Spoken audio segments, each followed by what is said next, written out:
बिछड़ा है जो एक बार तो मिलते नहीं देखा।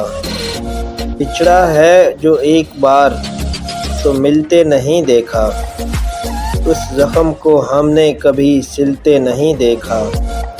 एक बार जिसे चाट गई धूप की ख्वाहिश, फिर शाख पे उस फूल को खिलते नहीं देखा।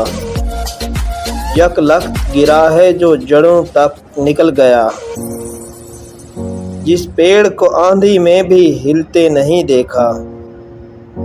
कांटों में गिरे फूल को जो आएगी लेकिन तितली के परों को कभी खिलते नहीं देखा। किस तरह मेरी रूह हरी कर गया आखिर, किस तरह मेरी रूह हरी कर गया आखिर। वो जहर जिसे जिस्म में खिलते नहीं देखा। वो जहर जिसे जिस्म में खिलते नहीं देखा। मेरा यूट्यूब चैनल है शाहिद व्लॉग टीवी। आपसे गुजारिश है सब्सक्राइब कीजिएगा, साथ बेल आइकॉन भी प्रेस ज़रूर कीजिएगा।